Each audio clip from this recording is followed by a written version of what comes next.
بسم الله الرحمن الرحیم. عزتمندو، تاسو د دې مولانا صاحب دا خبرې واورئ. د دې نه په زه بیا ستاسو سره څو خبرې کوم. زما خپل رائے دا ده، زما خپل وټ نه شو. صحیح ده. پاتې شو دا خبره چې کوم مولانا مفتی شفیع صاحب رحمت الله علیه چې دا ویل چې ان الله یامرکم ان تؤدوا الامانات الى اهلها، چې دا یو امانت ته او شهادت ته او ضمانت ته او وکالت ته پلان کې دا ټول خبره دین اسلام د فقه خلاف دي. د امانت لپاره چې کوم شرایط دی هغه په وټ کې نشته. یو د شهادت لپاره چې کوم شرایط دی هغه په وټ کې نشته. د ضمانت لپاره چې کوم شرایط دی هغه په وټ کې نشته. د وکالت لپاره چې کوم شرایط دی هغه په وټ کې نشته. دې ته دا نمونه څنګه ور صحیح ده. زه تاسو ته یو مثال درکم. په شریعت کې چې کوم سړی حرام خوري د گواهی شهادت نه قبليږي، او چې اوډ لته شهادت نوم ورکو نو د حرام خور اوډ قبلې که نه قبلې او ته قبلې، نو شریعت وایي نه قبلېږي او ته قبلې. دې شریعت سره خپل منځ کې څه تعلق شته؟ سره تعلق نشته خپل منځ. عزتمندو، تاسو د دغې مولانا صاحب دا خبرې اورېدلې. مولانا مفتی فضل غفور صاحب هغه خبره کړې ده. مولانا مفتی شفیع رحمه الله په خپل تفسیر کې لیکلي دي چې وټ د دې مختلف حیثیتونه دي، او دا مختلف علماء په دې باندې تذکره کړې ده چې یو حیثیت د دې شهادت ته، یو حیثیت د دې امانت ته، دغه رنګې د دې وکالت هم یو حیثیت ته، دغه رنګې سفارش هم د دې یو حیثیت ته. نو دغه مولانا صاحب وایي مفتی شفیع رحمه الله چې کوم خبره لیکلې ده نو دا د اسلامي فقه خلاف خبره ده. نو زه وایم چې مولانا صاحب یو خبره کوي او بیا یې سوشل میډیا ته راوړی، مخکې لږ د هغې نه سوچ کوه. چېرته مفتی اعظم پاکستان یو مفسر، یو فقیه عالم، هغه به چې کوم دی دومره کمزوري خبره کوي چې هغه د اسلامي فقه خلاف خبرې وي، او د نن سبا چې کوم دی یو کمزورې کس به راپاسي چې هغه د هغې د شاګردانو هغه شاګردان ته هم په علم کې نه رسي، دا په هغه باندې رد کوي. زما د خبرې مقصد دا نه چې ته پرې رد کوه یا مه کوه. د هغې دغې د پام نه و چې د هغې دا خبره د اسلامي فقه خلاف ده، چې ته نن وایې چې د هغې خبره د اسلامي فقه خلاف ده. تا دا اعتراض کړی دی چې په شریعت کې دا خبره ده چې یو سړی فاسق دی د هغې ګواهي نه قبلیږي، او دلته چې کوم دی دیو د فاسق فاجر د هر چا نه وټ اخلي، نو دا خو چې کوم دی د فقه سره ټکراو شو. نو مولانا صاحب د اسلامي فقه خلاف ته او ته د اسلامي فقه نه خبر نه، که ته خبر وي نو تا به په مفتی اعظم پاکستان باندې بې ځای اعتراض نه کولی. ځکه چې ګوره په شریعت کې یو د یو خبرې جواز او عدمي جواز دی، یو قبول او عدمي قبول دی.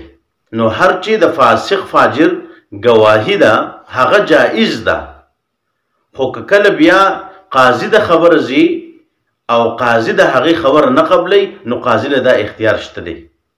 او که قاضي د پته ولګېږي چې دا کس خو فاسق فاجر دی، نور د خبرو په لحاظ سره دا دروغجن نه دی بلکې صحیح کس دی، دته د نور قرائنو نه معلومه شي، نو که قاضي د دې خبره قبول کړي نو بیا هم قبلولی شي. نو دا نه چې د فاسق فاجر چې کوم دی ګواهي هغه صحیح نه ده. ګواهي صحیح ده، خو په قبول او عدم قبول کې خبره ده چې قاضي د هغې خبره قبلولی شي یا نه شي کولی. قاضي ته چې کوم دی هغه اختیار شته چې قبول کړي، او دا اختیار ورته هم شته چې قبول یې نه کړي. نو ته څنګه دا خبره کوې چې مفتی شفیع رحمه الله د اسلامي فقه خلاف چې کوم دی دا خبره لیکلې ده؟ ته چې کوم دی نه خبر لږ فتاوجات وګوره، لږ علماو ته رجوع وکړه، بیا چې کوم دی دا خبره کوه. دا اعتراض دلته بې ځای دی. او بل خبر دا ده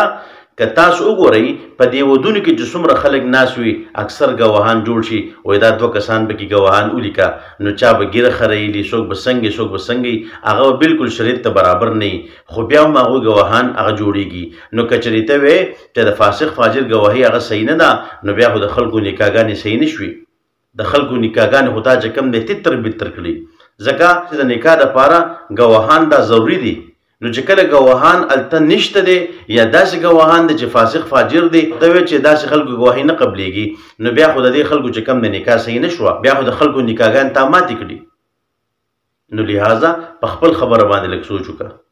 صحیح شو او نه به ته اوس پورې تا چېرته په نکاح کې دا خبرې کړي چې دې کس خو ګیره خروله دا کس خو فاسق فاجر دی دا لرې کې دا دې ګواه نه وي دا به تا چېرته کړم نه انشاءالله په سوشل میډیا باندې چې کوم دی تا د خلکو له مقور کې د خبرو د خلکو بدګماني په علماو باندې پیدا کې خلک چې کوم دی د علماو نه چې کوم دی هغه متنفره کې او بیا په لوی علماو باندې اعتراض کې لہذا ځان چې کوم د بدغه خبرې باندې په خپل خبر کا چې د مفتی اعظم پاکستان د مفتی شفیع مولا خبره د اسلامي فقه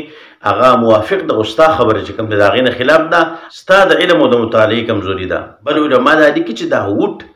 دا کدی ته مونږ شهادت وایو نو داسې نه ده چې دا من کل الوجوه شهادت دی په هر لحاظ سره چې کوم دی دا ګواهي دی نه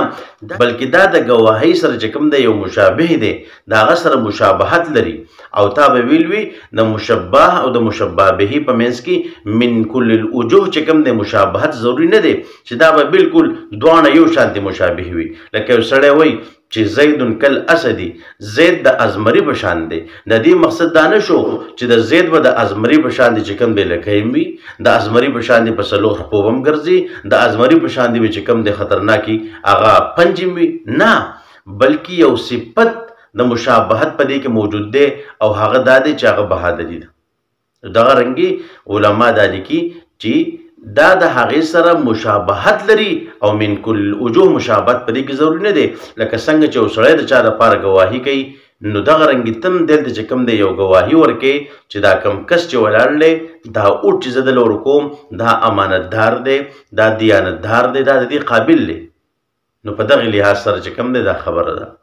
نو تا چې کوم اعتراض کړی دی دغه اعتراض تا کمزوری دی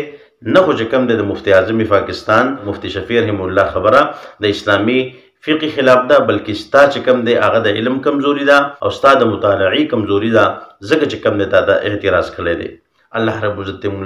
ته نیک عمل توفیق راکړي او الله رب عزت موږ د خپل نافرمانۍ نه وساتي وما علینا الا البلاغ